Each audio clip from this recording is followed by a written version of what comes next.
ಪ್ರೀತಿಯ ವಿದ್ಯಾರ್ಥಿಗಳೇ, ರಾಜ್ಯಶಾಸ್ತ್ರದ ಮೂಲಾಂಶಗಳು BA ಮೊದಲನೇ ಸೆಮಿಸ್ಟರ್ ಪೇಪರ್ಗೆ ಸಂಬಂಧಿಸಿದಂತೆ ಇವತ್ತು 7ನೇ ಸೆಷನ್ನನ್ನು ನಾನು ಈ ಡಿಜಿಟಲ್ ಲರ್ನಿಂಗ್ LMS ಮೂಲಕ ಹಂಚಿಕೆ ಮಾಡ್ಕೊತಾ ಇದ್ದೀನಿ. ನನ್ನ ಹೆಸರು ವೈ ಜನಾರ್ದನ್ ರೆಡ್ಡಿ, ರಾಜ್ಯಶಾಸ್ತ್ರ ಸಹಾಯಕ ಪ್ರಾಧ್ಯಾಪಕರಾಗಿ ಸೇವೆ ಸಲ್ಲಿಸ್ತಾ ಇದ್ದೀನಿ.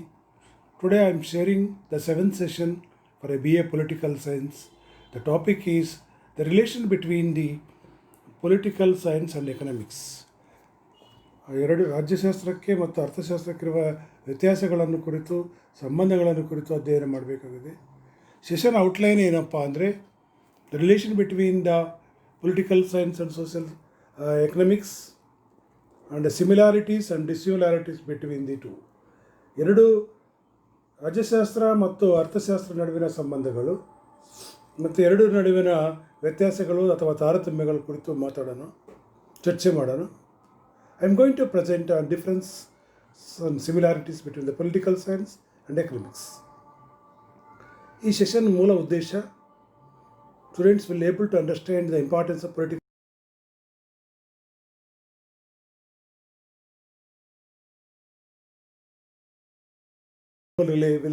village concept. What is the relation between these two concepts? Two or more become independent. ಜಾಗತೀಕರಣ ಯುಗದಲ್ಲಿ, ಖಾಸಗೀಕರಣದಲ್ಲಿ ಇಡೀ ಪ್ರಪಂಚನೇ ಒಂದು ಜಾಗತಿಕ ಗ್ರಾಮ ಆಗಿದೆ, ಜಗತ್ತೇ ಒಂದು ಗ್ರಾಮ ಆಗಿದೆ. ಇಂಥ ಸಂದರ್ಭದಲ್ಲಿ ಪ್ರತಿಯೊಬ್ಬರೂ ಒಂದು ದೇಶ ಇನ್ನೊಂದು ದೇಶದ ಮೇಲೆ ಅವಲಂಬಿತವಾಗಿರಬೇಕು. ಈ ಜಾಗತಿಕ ಬದಲಾವಣೆಗಳ ಮೂಲಕ ಇಡೀ ಪ್ರಪಂಚನೇ ಮತ್ತು ಬಹಳಷ್ಟು ಬದಲಾವಣೆಗಳನ್ನು ಪಡೆದಿದೆ. ಸೊ ಇದ್ರ ಮೂಲಕ ವಿದ್ಯಾರ್ಥಿಗಳು ಈ ಬಹು ವಿಷಯವಾರು ಅಧ್ಯಯನಗಳನ್ನು ಮಾಡಬೇಕಾಗುತ್ತೆ. ಒಂದು ಅಂತರಂಗಿಕ ವಿಚಾರಗಳನ್ನು ಅಧ್ಯಯನ ಮಾಡೋದ್ರ ಜೊತೆಗೆ ಬಹು ವಿಷಯವಾರ ಅಧ್ಯಯನ, ಮಲ್ಟಿ ಡಿಸಿಪ್ಲಿನರ್ ಕೂಡ ಇವತ್ತು ಅಧ್ಯಯನ ಮಾಡಬೇಕಾಗುತ್ತೆ. Political science and economics is inter disciplinary areas research. ಅಂತರಂಗಿಕವಾದಂಥ ವಿಷಯಗಳಾಗ್ತವೆ ಸಮಾಜ ವಿಜ್ಞಾನಗಳಲ್ಲಿ ಎರಡೂ ಕೂಡ. ಸೊ ಈ ಹಿನ್ನೆಲೆಯಲ್ಲಿ ನಾವು ಅಧ್ಯಯನ ಮಾಡಿದಾಗ ಲರ್ನಿಂಗ್ ಔಟ್ಕಮ್ಸ್ ಬಗ್ಗೆ, ಕಲಿಕೆ ಗುರಿಗಳೇನು ಅಂದರೆ, ಈ ಅಧ್ಯಯನದಲ್ಲಿ ರಾಜ್ಯಶಾಸ್ತ್ರ ಅರ್ಥಶಾಸ್ತ್ರ ಸಂಬಂಧಗಳನ್ನು ತಿಳಿದುಕೊಳ್ಳುವುದು, ಎರಡು ನಡುವಿನ ಸಂಬಂಧಗಳನ್ನು ವಿಶ್ಲೇಷಣೆ ಮಾಡುವುದು, ರಾಜ್ಯಶಾಸ್ತ್ರ ಮತ್ತು ವಿಜ್ಞಾನ ಯಾವ ಥರ ಅರ್ಥಶಾಸ್ತ್ರಕ್ಕೆ ಸಂಬಂಧವಿದೆ ಅನ್ನೋದನ್ನು ಅರ್ಥ ಮಾಡಿಕೊಳ್ಳುವ ಗುರಿಯನ್ನು ಹೊಂದಿರುವುದು. ಇದುವರೆಗೂ ಕ್ಲಾಸಲ್ಲಿ ನಾವು ಬೇರೆ ಬೇರೆ ವಿಜ್ಞಾನಗಳಿಗೆ ಸಂಬಂಧಿಸಿದಂತೆ ಅಧ್ಯಯನಗಳನ್ನು ಮಾಡಿದ್ದೀವಿ. ರಾಜ್ಯಶಾಸ್ತ್ರಕ್ಕೆ ಮತ್ತು ಬೇರೆ ಬೇರೆ ಇತಿಹಾಸಕ್ಕೆ ಸಂಬಂಧಿಸಿದಂತೆ ಅಧ್ಯಯನ. ಇವತ್ತು ಮತ್ತು ಸಮಾಜ ವಿಜ್ಞಾನಗಳಲ್ಲಿ ಅನೇಕ ಬದಲಾವಣೆಗಳು ಬಂದು ವ್ಯಾಪ್ತಿ ಭಾಳ ವಿಸ್ತಾರವಾಗ್ತಾ ಇದೆ. ಎಲ್ಲ ವಿಜ್ಞಾನಗಳಲ್ಲಿ ಕ್ಲೋಸ್ ರಿಲೇಷನ್ಶಿಪ್ ಆಗಿದೆ. ಈ ಸಂಬಂಧಿಸಿದಂತೆ ಚರ್ಚೆಯನ್ನು ಈ ಯೂನಿಟಲ್ಲಿ ಮಾಡಬೇಕಾಗುತ್ತೆ.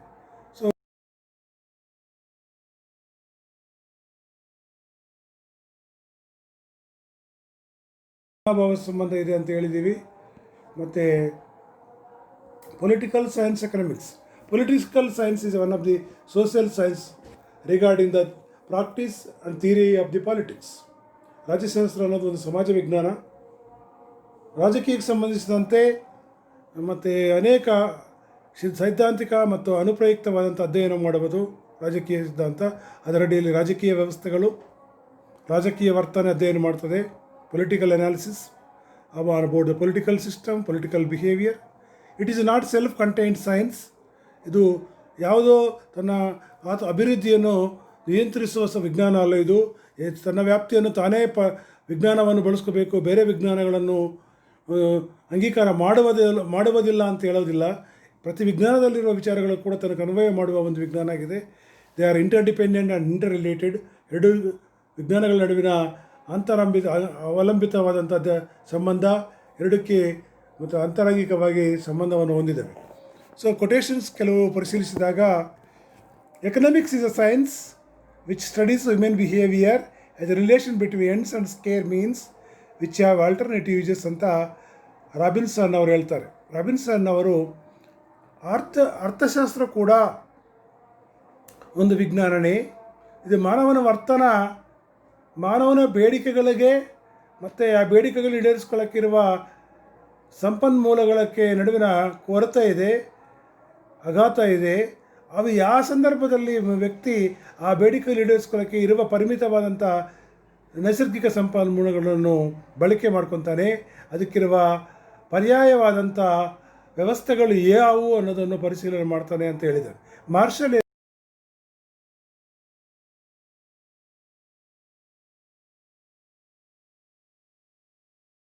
ವ್ಯಕ್ತಿ ದೈನಂದಿನ ಜೀವನದಲ್ಲಿ ವ್ಯವಹಾರಗಳು ಸಂಬಂಧಿಸಿದಂಥ ಅಧ್ಯಯನ. It enquires how he get his income and how he uses it. ಅದು ಪರಿಶೀಲನೆ ಮಾಡ್ತದೆ ವ್ಯಕ್ತಿ ಯಾವ ಥರ ಆದಾಯವನ್ನು ಗಳಿಕೆ ಮಾಡ್ತಾನೆ, ಅದೇ ಥರ ಆ ಬಂದಿರುವ ಆದಾಯವನ್ನು ಹೆಂಗೆ ಖರ್ಚು ಮಾಡ್ತಾನೆ ಅನ್ನೋದು ಮತ್ತೊಂದು ದೃಷ್ಟಿಕೋನದಲ್ಲಿ ಅಧ್ಯಯನ ಮಾಡುವುದೇ ಆರ್ಥಿಕ ಅಂತ ಹೇಳ್ತೇವೆ. ಆಡಮ್ ಸ್ಮಿತ್ ಏನು ಹೇಳ್ತಾರಪ್ಪ ಅಂದರೆ, N enquiry into the nature and causes of wealth of nation ಅನ್ನೋ ಕೃತಿಯಲ್ಲಿ ಅವರು process enrich the people and the sovereign, ಇಲ್ಲಿ ಪ್ರಜೆಗಳನ್ನು ಯಾವ ಥರ ಪರಮಾಧಿಕಾರವನ್ನು ಹೊಂದಿದ್ದಾರೆ ಖರ್ಚು ಮಾಡುವುದರಲ್ಲಿ, ಸಂಪಾದನೆ ಮಾಡುವುದರಲ್ಲಿ ಅನ್ನೋ ವಿಚಾರಗಳನ್ನು ಅಧ್ಯಯನ ಮಾಡುವುದೇ ಆಗ್ತದೆ. ಪೊಲಿಟಿಕಲ್ ಸೈನ್ಸ್ ಆ್ಯಂಡ್ ಎಕನಾಮಿಕ್ಸ್ ಬಗ್ಗೆ ಮತ್ತು ಸಂಬಂಧಗಳು ಎರಡಕ್ಕೆ ಅವಿನಾಭಾವ ಸಂಬಂಧ ಇದೆ. ಎರಡು ಸಂಬಂಧಗಳು ಪ್ರಾಚೀನ ಕಾಲದಿಂದ ಇದ್ದಾವೆ. ಗ್ರೀಕ್ ನಗರ ರಾಜ್ಯಗಳಲ್ಲಿ ಕೂಡ ಇದೊಂದು ಎರಡು ಸಂಬಂಧಗಳನ್ನು ಕುರಿತು ವಿವರಗಳಿವೆ. ಅದನ್ನು ಗ್ರೀಕ್ ತತ್ವಜ್ಞಾನಿಗಳು ಇದು ಒಂದು ಕಲೆ ಅಂತ ಹೇಳ್ತಾ ಇದ್ದೀವಿ. ಯಾಕಂದರೆ ಹಣಕಾಸಿನೆಯನ್ನು ನಿರ್ವಹಣೆ ಮಾಡೋದು ರಾಜ್ಯದ ಒಂದು ಕಲೆ ಆಗುತ್ತೆ. ಯಾಕಂದರೆ ಯಾವ ಥರ ಆದಾಯವನ್ನು ಕಂದಾಯವನ್ನು ಸಂಗ್ರಹಣೆ ಮಾಡ್ತಾ ಇದೆ, ಅದರ ಆಧಾರದ ಮೇಲೆ ರಾಜ್ಯ ಅಭಿವೃದ್ಧಿ ಸ್ಥಿರತ್ವ ಅವಲಂಬಿತವಾಗಿರ್ತದೆ ಅಂತ ಹೇಳ್ತಾನೆ. ಎಕನಾಮಿಕ್ಸ್ ಅನ್ನೋದು ಭಾಳ ಮುಖ್ಯವಾದಂಥ ಒಂದು ವಿಜ್ಞಾನ ಆಗ್ತದೆ. ರಾಜ್ಯಶಾಸ್ತ್ರ ಅಧ್ಯಯನದಲ್ಲಿ ಕೂಡ ಇದನ್ನು ಬಳಕೆ ಮಾಡಲಾಗ್ತದೆ. ಯಾಕಂದರೆ ಪೊಲಿಟಿಕಲ್ ಎಕಾನಮಿ ರಾಜಕೀಯವಾದಂಥ ಒಂದು ರಾಜಕೀಯ ಆರ್ಥಿಕತೆಯಲ್ಲಿ ರಾಜಕಾರಣಿಗಳೇ ಪ್ರತಿ ದೇಶದಲ್ಲಿ ಆರ್ಥಿಕ ವಿಧಾನಗಳನ್ನು ನಿರ್ಧಾರ ಮಾಡುವುದು ಅನ್ನೋದು ನಾವು ನೋಡ್ತಾ ಇದ್ದೀವಿ. ಈ ಹಿನ್ನೆಲೆಯಲ್ಲಿ ರಾಜಕಾರಣಿಗಳೇ ದೇಶದ ಅರ್ಥವ್ಯವಸ್ಥೆಗಳನ್ನು ಮತ್ತು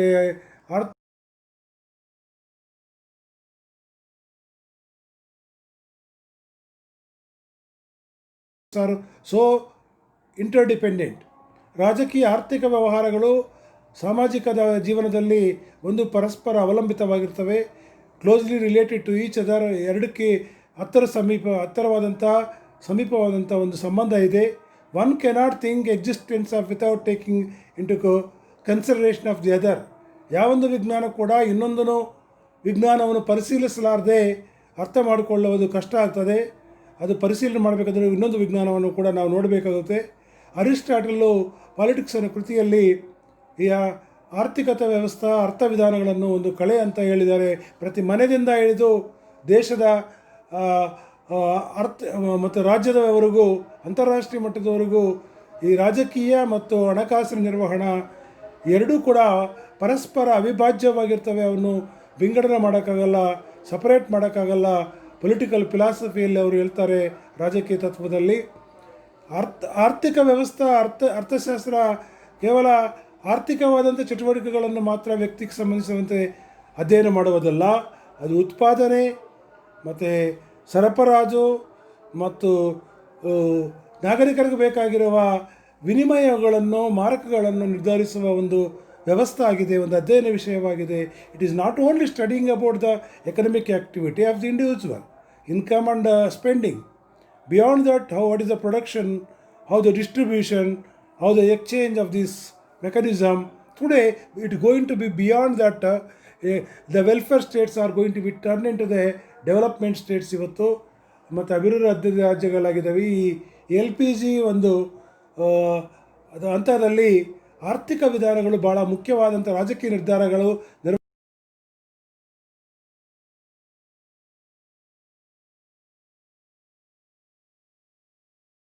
ವಿದ್ಯಮಾನಗಳನ್ನು ಪರಿಶೀಲಿಸಿದಾಗ ಹೇಳಬಹುದು. ಎರಡು ಸಬ್ಜೆಕ್ಟ್ಗಳ ವಿಜ್ಞಾನ ಎಲ್ಲ ವಿದ್ಯಾರ್ಥಿಗಳಿಗೆ ಮತ್ತು ನಾಗರಿಕರಿಗೆ ಬೇಕಾಗುತ್ತೆ. ಬೇರೆ ಬೇರೆ ಆಗಿ ವಿಜ್ಞಾನಗಳನ್ನು ಕೆಲವು ಸಂದರ್ಭದಲ್ಲಿ ಪರಿಶೀಲನೆ ಮಾಡೋಕ್ಕಾಗಲ್ಲ. ಒಂದು ದೇಶದಲ್ಲಿ ರಾಜಕಾರಣಿಗಳು ಆ ದೇಶದಲ್ಲಿ ಬದಲಾವಣೆ ತರಬೇಕು, ಆರ್ಥಿಕಾಭಿವೃದ್ಧಿಯನ್ನು ಸಾಧಿಸಬೇಕು, ಸಮಸಮಾಜವನ್ನು ಕಟ್ಟಬೇಕು, ಬಡತನವನ್ನು ನಿಯಂತ್ರಿಸಬೇಕು ಮತ್ತು ನಿರುದ್ಯೋಗತೆಯನ್ನು ಉಗಿಸಲಾಡಿಸಬೇಕು ಅಂದರೆ ಅವರು ಮಾಡ್ತಾ ಇರುವ ನೀತಿಗಳನ್ನು ಅವಲಂಬಿತವಾಗಿ, ರಾಜಕೀಯ ನೀತಿಗಳ ಅವಲಂಬಿತವಾಗಿ ಆರ್ಥಿಕ ನೀತಿಗಳನ್ನು ಪ್ರಭಾವ ಮಾಡ್ತಾರೆ. ಆರ್ಥಿಕ ನೀತಿಗಳಿಂದ ರಾಜಕೀಯ ನಿರ್ಧಾರಗಳಾಗಿರೋದನ್ನು ನಾವು ಗಮನಿಸಬಹುದು. So poverty, unemployment are economic problems, but very close relation with the political system policies where they are going to take important decisions. So it is important to say that political equality without economic equality is a myth, as vice versa also. ರಾಜಕೀಯ ಸಮಾನತ್ವ ಅಂದರೆ ಆರ್ಥಿಕ ಸಮಾನತ್ವ ಇಲ್ಲದೆ ವ್ಯರ್ಥ. ಅದೇ ಸಂದರ್ಭದಲ್ಲಿ ಆರ್ಥಿಕ ಸಮಾನತೆ ಅಂದರೂ ಕೂಡ ರಾಜಕೀಯ ಸಮಾನತೆ ಇಲ್ಲ ಅಂದರೆ ಅದು ಕೂಡ ವ್ಯರ್ಥವಾಗ್ತದೆ, ಮಿಥ್ಯ ಆಗ್ತದೆ. ಎರಡೂ ಕೂಡ ಬೇಕು ಅನ್ನೋದನ್ನು ಗಮನದಲ್ಲಿಟ್ಕೋಬೇಕು. ಕಾರ್ಲ್ ಮಾರ್ಕ್ಸ್ ಇದಕ್ಕೆ ಸಂಬಂಧಿಸಿದಂತೆ ತನ್ನವಾದಂಥ ಅಭಿಪ್ರಾಯಗಳನ್ನು ವ್ಯಕ್ತಪಡಿಸಿದ್ದಾರೆ ತನ್ನ ವಿಚಾರಗಳಲ್ಲಿ. ಅವರು ಈ class war, surplus value, dictatorship of the proletarians, ದೇಶದ ಆರ್ಥಿಕ ಬದಲಾವಣೆಗಳು ಒಂದು ದೇಶದ ಇತಿಹಾಸವನ್ನು ಮೇಲೆ ನಾವು ಗಮನಿಸಿದಾಗ ಆರ್ಥಿಕ ವಿಧಾನಗಳು ಭಾಳ ಇತಿಹಾಸದಲ್ಲಿ ಪ್ರಭಾವ ಆಗಿದ್ದಾವೆನ್ನು ನೋಡಬಹುದು. ಈ ಕ್ಲಾಸ್ ವಾರ್ ಇವತ್ತು ಸಂಪತ್ತು ಎಲ್ಲಿಂದ ಬಂದಿದೆ, ಈ ಭೌತ ಸಂಪತ್ತು, ಇದಕ್ಕೆ ಕಾರಣ ಹಿಂದಿನ ಇತಿಹಾಸವನ್ನು ನೋಡಿದಾಗ ಅವರ ಪರಂಪರೆಯಿಂದ ಈ ಸಂಪತ್ತು ಗಳಿಕೆ ಮಾಡುವುದನ್ನು ನಾವು ನೋಡಬಹುದು. ತಂದೆ ತಾಯಿಗಳಿಂದ ಮಕ್ಕಳಿಗೆ ಮತ್ತು ಅನಂತರವಾಗಿ ಸಾಮಾಜಿಕೀಕರಣವನ್ನು ನಾವು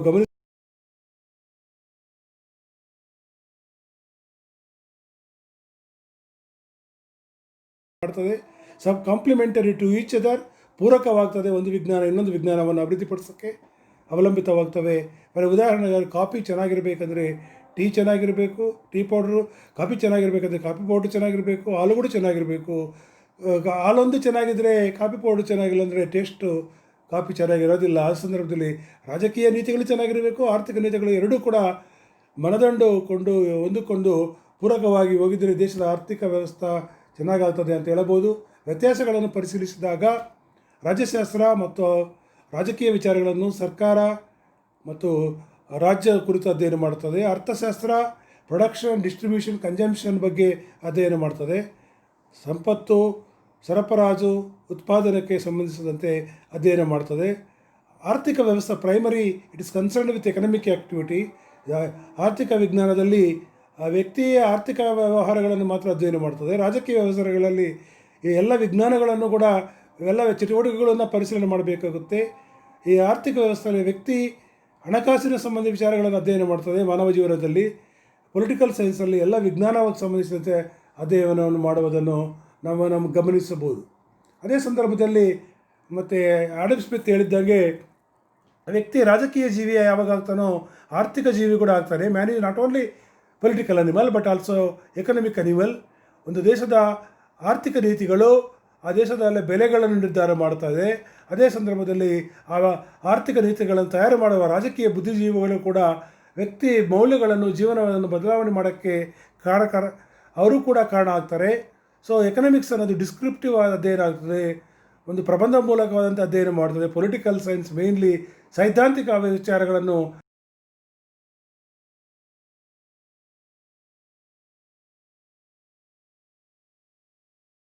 ಮಹತ್ವ ಕೂಡ ಬದಲಾವಣೆ ಆಗ್ತದೆ. ಸಬ್ಜೆಕ್ಟ್ ಮ್ಯಾಟರ್ ಬೇರೆ ಆಗ್ತದೆ, ವ್ಯಾಪ್ತಿ ಕೂಡ ಬದಲಾವಣೆ ಸ್ವರೂಪವನ್ನು ಪಡೆದಿರ್ತದೆ ಅಂತ ಹೇಳಬಹುದು. ಈ ಹಿನ್ನೆಲೆಯಲ್ಲಿ ನಾವು ಎರಡು ವಿಜ್ಞಾನಗಳ ನಡುವೆ ಸಂಬಂಧಗಳನ್ನು ಅಧ್ಯಯನ ಮಾಡಬಹುದು. ಇವತ್ತಿನ ಈ ಸಮಾಜದಲ್ಲಿ ಅನೇಕ ಖಾಸಗೀಕರಣ ಸಮಾಜ, ಜಾಗತೀಕರಣ, ಪ್ರಪಂಚದಲ್ಲಿ ಈ ಆರ್ಥಿಕ ನೀತಿಗಳು ದೇಶದ ರಾಜಕೀಯ ವ್ಯವಸ್ಥೆಗಳನ್ನು ಪ್ರಭಾವ ಮಾಡ್ತಾ ಇರುವುದನ್ನು ನಾವು ಗಮನಿಸಬಹುದು. ಅನೇಕ ಸಂದರ್ಭದಲ್ಲಿ ನಾವು ಒಂದು ನೀತಿ ಇನ್ನೊಂದು ನೀತಿ ಮೇಲೆ ಪ್ರಭಾವ ಆಗಿರೋದು ಕೂಡ ನಾವು ಗಮನಿಸಬಹುದು. ಸೊ ಈ ಮತ್ತು MCQ ಕ್ವೆಶನ್ಸ್, ಮೊದಲನೇ ಕ್ವೆಶನ್ ನೋಡಿದಾಗ who is a father of modern economics? A Adam Smith, B Karl Marx, C Alfred Marshall, D Robbins. ಮೊದಲು ಇದು ಸರಿಯಾದ ಉತ್ತರ ಆಡಮ್ ಸ್ಮಿತ್ ಅಂತ ಅವರು ಫಾದರ್ ಆಫ್ ಎಕನಾಮಿಕ್ಸ್ ಅಂತ ಕರೀಬೋದು ಅಂತ ಹೇಳಬಹುದು. Who is author of the book enquiry into the nature and causes of the wealth of nations? ಈ ವೆಲ್ತ್ ಆಫ್ ನೇಷನ್ ಎನ್ನುವ ಕೃತಿಯನ್ನು ಬರೆದಿರುವ ವ್ಯಕ್ತಿ ಯಾರು ಅಂದರೆ A Alfred Marshall, B Karl Marx, C Adam Smith, D none of the above. ಸರಿಯಾದ ಉತ್ತರ C Adam Smith. ಮೂರನೇ question, who said that economics is a science which studies the human behaviour in relation between the ends and scarce means which have alternative uses? ಈ ಆರ್ಥಿಕ ಕೂಡ ಒಂದು ವಿಜ್ಞಾನವೇ. ಇದು ಮಾನವನ ವರ್ತನ, ಒಂದು ಇರುವ ಬೇಡಿಕೆಗಳನ್ನು ಈಡೇರಿಸಿಕೊಳ್ಳಕ್ಕೆ ಇರುವ ಪರಿಮಿತ ಸಂಪನ್ಮೂಲಗಳನ್ನು ಯಾವ ಥರ ವ್ಯಕ್ತಿ ಪರ್ಯಾಯವಾಗಿ ಆಯ್ಕೆ ಮಾಡ್ಕೊಳ್ತಾನೆ ಅನ್ನೋದನ್ನು ಅಧ್ಯಯನ ಮಾಡುವುದೇ ಅಂತ ಹೇಳ್ತಾರೆ. ಇದಕ್ಕೆ ಸಂಬಂಧಿಸಿದಂತೆಯೇ Freeman, B Aristotle, C Plato, D Robbins. ಸರಿಯಾದ ಉತ್ತರ ರಾಬಿನ್ಸ್ ಆಗಿರ್ತದೆ. ಸೊ ಈ ಸಂದರ್ಭದಲ್ಲಿ ಈ ಕೆಲವು ನಿಮಗೆ ರೆಫರೆನ್ಸ್ ಪುಸ್ತಕಗಳನ್ನು ಕೂಡ ನೀಡಿದ್ದೀವಿ. ಅವೆಲ್ಲವನ್ನು ಕೂಡ ನೀವು ಅಧ್ಯಯನ ಮಾಡಿ ನಿಮ್ಮ ಈ ವಿಜ್ಞಾನಗಳನ್ನು ಅಭಿವೃದ್ಧಿಪಡಿಸ